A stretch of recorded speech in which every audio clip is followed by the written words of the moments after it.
नमस्कार, मैं श्यामगिरी। आप देख रहे हैं ऑफिशियल श्यामगिरी।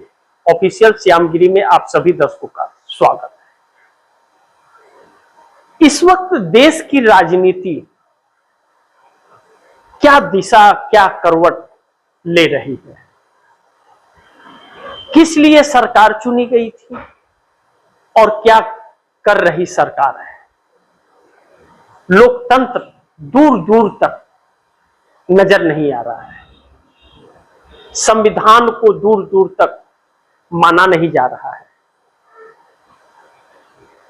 संविधान निर्माता बाबा साहब भीमराव अंबेडकर ने इस देश के संविधान को बहुत ही बारीकियों से उसकी रचना की थी कि इस देश के हर वर्ग के लिए उस संविधान में हिस्सेदारी हो, इसका खास ध्यान रखा गया। इस देश में एक ऐसा लोकतंत्र स्थापित हो जो विश्व में ना हो, विश्व का चर्चा बन जाए।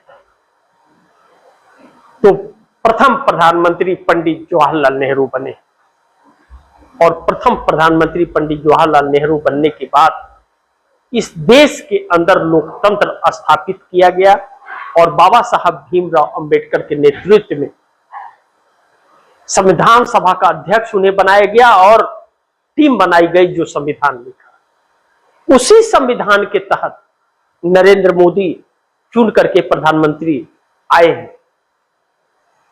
जब नरेंद्र मोदी पहली बार पार्लियामेंट में आए तो सर टिकाकर पार्लियामेंट के अंदर दंडवत हो गए, जैसे लगा कि अब इस देश का कुछ उद्धार होगा, कुछ बड़ा होगा। लेकिन जिन चीजों को पंडित नेहरू ने काम किया था, एक एक चीज इस देश की जोड़े थे। मोदी पार्लियामेंट में आने के बाद एक एक चीजों को बेचना शुरू कर दिए। प्रधानमंत्री मोदी ने इस देश से वादा किया था कि 2 करोड़ लोगों को हर साल रोजगार मिलेंगे, बदले में बच्चों को पेपर लीक मिल रहा है। जिस शिक्षा और स्वास्थ्य की बात की जा रही थी, उसी शिक्षा को बेच दिया गया और उसे आमदनी का जरिया इस सरकार ने बना दिया। चुनाव को लेकर के जब सरगर्मियां तेज होती हैं, सरकार आती हुई नजर नहीं आती है और हर एक चोरी पकड़ी जा रही है, तो फिर यह सरकार वोटों की डकैती कर लेती है। दुर्भाग्य यह है कि आप न्याय की गुहार कहां लगाएंगे? न्यायपालिका में। न्यायपालिका इनका कठपुतली बन गया है। चुनाव की चोरी का आप कंप्लेन कहां करेंगे? चुनाव आयोग में। चुनाव आयोग कंप्रोमाइज हो गया है। ऐसे में इस देश को कैसे इंसाफ मिलेगा और कैसे निष्पक्ष चुनाव होगा? इन्हीं चीजों को लेकर के राहुल गांधी ने इंडिया गठबंधन की बैठक ममता बनर्जी के गुजारिश पर बुलाई। ममता बनर्जी पश्चिम बंगाल में चुनाव हार चुकी हैं या हरा दी गई है। ममता बनर्जी की अगर हम माने तो ममता बनर्जी कहती है कि तकरीबन 150 सीटों पर वोट चोरी हुई है और हमारी जीत को हार में तब्दील कर दिया गया। उदाहरण के तौर पर कहती है कि 12 बजे से शाम को 6 बजे तक का चुनाव आयोग सीसीटीवी फुटेज दिखा दे। ईवीएम मशीन का मिलान फॉर्म 17C के सीरियल नंबर से नहीं हुआ है और 4000 ईवीएम मशीन जल जाते हैं बंगाल में। कैसी रखरखाव और कैसा है, या सबूतों को मिटा दिया गया, यह एक अहम सवाल बन गया। ऐसे में ममता बनर्जी को प्रताड़ित किया जाता है, उनके नेताओं को मारा पीटा जाता है, अंडे फेंके जाते हैं, पत्थर फेंके जाते हैं, टमाटर फेंके जा रहे हैं और जो बागी हो गए वह सुरक्षित है। यानी कि तोड़ फोड़ और प्रताड़ित करने का खेल चल पड़ता है भारतीय जनता पार्टी का। ममता बनर्जी के सामने कोई रास्ता नहीं बचता है और वह कांग्रेस के शरण में आती है। कांग्रेस से ही निकली हुई थी, अलग हो गई थी, अपनी पार्टी बना ली, उसका नाम तृणमूल कांग्रेस यानी कि टीएमसी रखती है। लेकिन बुरे वक्त में ममता बनर्जी को वही कांग्रेस सहारा देती है और उसी का सहारे का याद भी आता है। कहते हैं कि कितना भी नालायक हो जाए बेटा, कितना भी दूर रहे, उसके बुरे वक्त में मां बाप ही उसके सहारा और काम आते हैं। ऐसे में कांग्रेस ने उन सभी मर्यादाओं को रखा और ताने नहीं मारे बल्कि सहारा बना और सोनिया गांधी ने गले लगाया। इन सभी चीजों के बीच जब और प्रताड़ित करना शुरू हुआ और टीएमसी के सांसदों को 5 करोड़ से 50 करोड़ तक खरीदने की कोशिश हुई, उसके बाद भी 2/3 नहीं बचा, तो फिर ममता बनर्जी के भतीजे के घर पर सीआईडी की टीम, सीबीआई की टीम रात को 3 बजे दरवाजा तोड़ देती है घर का। ममता बनर्जी को अपमानित किया जाता है, एफआईआर दर्ज किया जाता है। ममता बनर्जी की आंखों में पहली बार आंसू झलकता है। राहुल गांधी का बयान आता है कि ममता बनर्जी और टीएमसी के साथ में क्रूरता करने वाले और धोखा देने वाले लोगों को एक एक का चुन चुन के हिसाब होगा और ममता दीदी के साथ हम खड़े हैं और उनकी लड़ाई हम लड़ेंगे। और तारीखों का ऐलान राहुल गांधी अलग अलग राज्यों में करते हैं कि छात्रों से, बेरोजगारों से, किसानों से संवाद सीधा करेंगे। अब लड़ाई सड़क पर लड़ी जाएगी। ममता बनर्जी का आंसू देख करके एकनाथ शिंदे और चंद्रबाबू नायडू को पीड़ा होती है। 18 और 7 25 सांसद होते हैं। मिलने का वह प्लान तैयार करते हैं, फोन पे बात होती है और बात जब होती है तो दर्द होता है, क्योंकि उनके साथ अत्याचार भारतीय जनता पार्टी कर रही है। ऐसे में नीतीश कुमार की नजदीकियां कांग्रेस से बढ़ती है और नीतीश कुमार एक बड़ी बैठक बुला रहे हैं, चाहे एमएलसी हो, विधायक हो या सांसद हो। नीतीश कुमार की इमरजेंसी बैठक,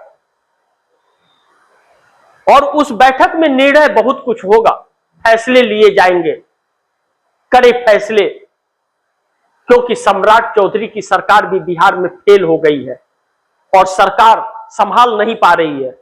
सम्राट चौधरी कुर्सी नहीं संभाल पा रहे हैं। कहते हैं हर कोई घर का मुखिया नहीं बन सकता और हर कोई घर को चला नहीं सकता है।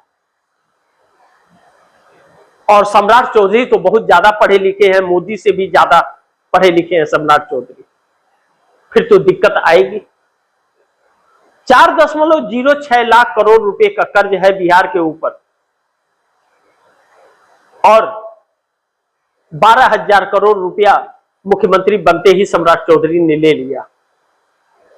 जिस तरह से दिल्ली के रिमोट से चल रहे हैं, उस तरह कटोरा लेके भीख मांगना पड़ेगा बिहार को, और प्रताड़ित करने के लिए बुलडोजर लगातार चल रहा है, जो चिंता का विषय है। ऐसे में सम्राट चौधरी सरकार का रिपोर्ट कार्ड नीतीश कुमार के पास है। नीतीश कुमार ने कहीं ना कहीं प्लान तैयार कर लिया कि अब जेडीयू का मुख्यमंत्री होगा बिहार में और ललन सिंह वह चेहरा होंगे। ऐसे में जीतन राम मांझी, उपेंद्र कुशवाहा भी अब नीतीश कुमार के साथ आकर के खड़े हो गए हैं। और जब नीतीश कुमार के साथ आकर के खड़े हो गए हैं तो नीतीश कुमार 85 नहीं 94 एमएलए हो जाते हैं। कभी भी बिहार की सरकार गिर सकती है, केंद्र की भी सरकार गिर सकती है, क्योंकि नीतीश, नायडू, शिंदे मिला करके यह जो 37 सांसद हो रहे हैं और जीतन राम मांझी के 38 सांसद, अगर इन तीनों के अंदर सहमति रही तो कभी भी नरेंद्र मोदी की सरकार गिर सकती है। और मानसून सत्र के अंदर एक बड़ी प्लानिंग चल रही है कि अविश्वास प्रस्ताव इस सरकार के खिलाफ ला करके इस सरकार को गिरा देना, क्योंकि अब लोकतंत्र और संविधान पर बहुत गहरा चोट और उसके साथ राजनीतिक दलों पर, चाहे सहयोगी दल हो या विपक्ष के, उनके ऊपर जो यह घात कर रही है, जो प्रताड़ित कर रही है लोगों को, या लोकतंत्र और संविधान इसकी इजाजत नहीं देता। अब दूसरी पार्टियों को तोड़ करके अपने सत्ता पर काबिज रहने का फार्मूला इस सरकार ने अपना लिया है। नरेंद्र मोदी को कोई वोट नहीं दे रहा है, लेकिन चुनाव आयोग डकैती कर रहा है, डाका डाल रहा है वोटों पर, और करोड़ों लोगों का नाम SIR के तहत छीना जा रहा है। बड़ी चिंता का विषय है। ऐसे में चंद्रबाबू नायडू की अब बिगड़ रही है, मनमुटाव लगातार हो गया है। कब समर्थन वापसी का ऐलान कर देंगे कोई नहीं जानता, लेकिन 12 चंद्रबाबू नायडू के, 12 नीतीश कुमार के, 16 चंद्रबाबू नायडू के, 2 पवन कल्याण के, दोनों मिला के 18 होते हैं, 7 एकनाथ शिंदे के, 1 जीतन राम मांझी के, या 38 सांसद कब साथ छोड़ देंगे यह जानते भी नहीं है। वक्त बड़ी तेजी से बदल रहा है। विपक्ष पूरी तरह से तैयार है और वह अब मुकाबला सड़कों पर करना चाहता है, क्योंकि न्यायपालिका इंसाफ नहीं दे रहा, चुनाव आयोग सुन नहीं रहा, और यह सरकार इस देश का दमन करने के लिए निकली है, लोकतंत्र संविधान को खत्म करने निकली है। अब बात इस देश में शिक्षा और स्वास्थ्य की नहीं, बात इस देश में रोजगार और महंगाई की नहीं, बात अब देश बचाने की आ गई है, लोकतंत्र और संविधान बचाने की आ गई है। यही बात कह करके राहुल गांधी निकल पड़े हैं सड़कों पर। अब देश भी निकले सड़कों पर। ऐसे तानाशाही सरकार को चुनौती देना बहुत जरूरी है, दिखाना जरूरी है कि हम बांग्लादेश और नेपाल नहीं है, श्रीलंका भी नहीं है, हम भारत है, मेरा भारत महान है। यहाँ पाखंडियों की जगह नहीं, और अपने हक की लड़ाई हम शांतिपूर्वक गांधीवादी तरीके से लड़ना जानते हैं, और सरकार को उखाड़ के फेंकना भी जानते हैं। सरकारें बुरी नहीं होती, उनकी नीतियां बुरी होती है, सोच बुरी होती है, उनके चरित्र बुरे होते हैं। जो सारी खूबियां इस सरकार के अंदर दिख रही है, हकीकत यह है कि यह सरकार भाजपा की नहीं, यह सरकार RSS की है, और RSS ऐसा संगठन है कि वह हमेशा से विश्वासघाती रहा और आज भी विश्वासघाती है, और ऐसे ही रहा तो आगे भी वह विश्वासघाती ही रहेगा। एक चुनौती इस देश के सामने आ गई है। बहन बेटियां घर के बाहर जा रही हैं तो कलेजा धक कर रहा है कि कहीं उसके साथ अनहोनी न हो जाए, और वह भी अनहोनी करने वाले इन्हीं के लोग रहते हैं।